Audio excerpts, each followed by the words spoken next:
Hello, everybody. It was such a nice day outside today that I thought I would bring you our second Disney story from outside. And I hope all of you are getting a chance to go outside too, maybe using some chalk, running around the yard. If you have a sandbox, maybe digging in the sand. All those things are great to be doing outside. All right, but for now, I'm going to get ready for our story. All right, and today's story is going to be a Moana story, and it's called Pua and Heihei. All right, let's get started. The feast to welcome spring was about to start. Moana and Grandma Tala were busy collecting shells. Moana's pet pig Pua tried to help, but the shells he found were never empty. Moana bent down and picked up a small pink one. "What do you think?" she asked. Grandma Tala inspected it.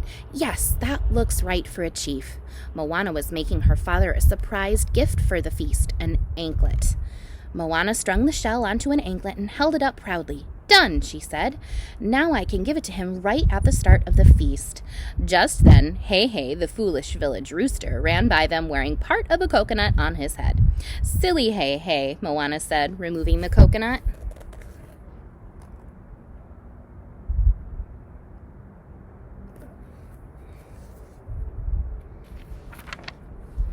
In the village, preparations for the feast had begun. While everyone was hard at work, Heihei just got in the way. Men were busy building the uma, an underground oven. They piled up pieces of wood and the dried husks and shells of coconuts.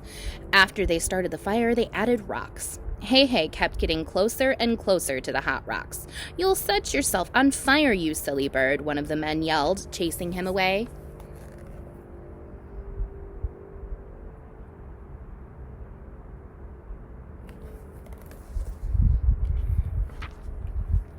Heihei ran away and stepped on a partially finished platter woven from the pandan leaves. His tiny foot got trapped, but he didn't even notice as he dragged the large platter behind him. Grandma Tala attempted to catch him, but Heihei avoided her, leaving a mess in his wake.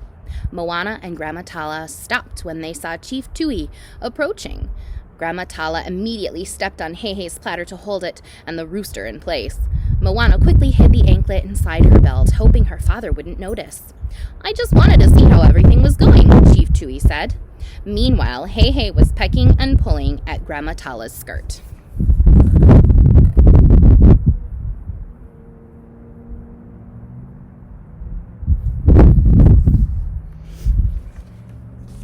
As soon as Chief Tui left, Grandma Tala reached for Heihei, but she slipped on the platter. Fortunately, Moana was there to catch her. Nobody noticed when the anklet dropped from Moana's belt. It landed around Heihei's neck and he dashed away. "That is it," Grandma Tala said, grabbing a hand-woven leaf basket. Heihei didn't see her coming. He was too busy pecking at a rock. In one fell swoop, Grandma Tala trapped Heihei underneath the basket and then cinched it shut. But Grandma Tala had been so focused on catching the rooster that she hadn't noticed the anklet around his neck.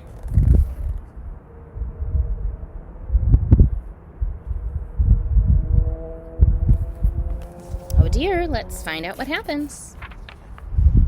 "You can't keep him in there forever, Grandma," said Moana. "But we can keep him in there for a little while," said Grandma Tala, "at least until we're done with the feast." Moana agreed it was a good idea, so Grandma Tala put the basket aside. Then Moana checked her belt. She gasped when she realized the anklet was missing. "Oh no!" "Perhaps we should retrace our steps," said Grandma Tala. Just then, Pua spotted the basket. He saw Heihei's beak sticking out between the gaps in the woven leaves. When he looked closer, Pua noticed the anklet around the rooster's neck. He was determined to retrieve it for Moana.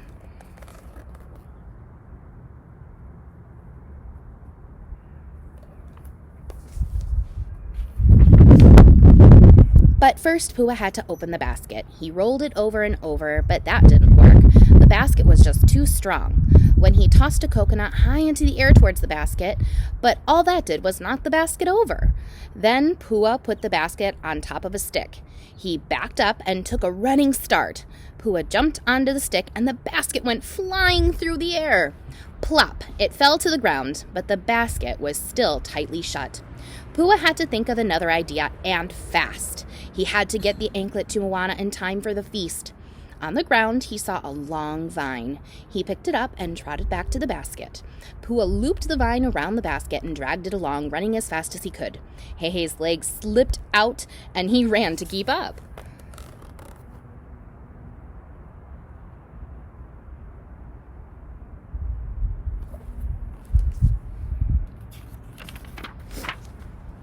When Pua heard music, he knew the feast was about to begin. He had to do something drastic. He dragged the basket towards a slender tree and tossed it into a branch. Then he jumped up after it. When Pua bounced on the branch, Hei's basket flew into the air and then back down to the branch again. The higher Pua bounced, the higher the basket flew. Finally, Pua bounced so high that the branch flung the basket straight into him.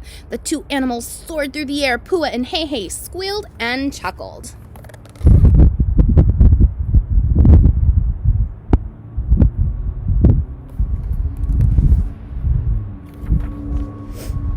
When they hit the ground, the basket finally opened. Pua was thrilled. He could get the anklet to Moana, but the force of the fall caused them to roll and roll and roll right into a large fishing net.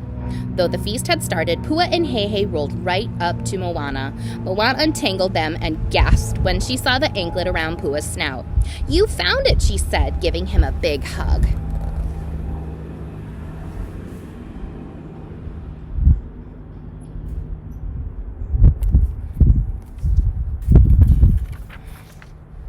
Later that evening, Moana gave Chief Tui the anklet, and he proudly put it on. "I love it," he said. As Moana and her father hugged, Pua heard a strange sound. It was Hei the rooster. It was Hei. The rooster couldn't cluck because his beak was buried in a piece of driftwood. He'd also gotten tangled up in pieces of the basket again. Fortunately, Pua had become an expert in getting Hei out of tricky situations.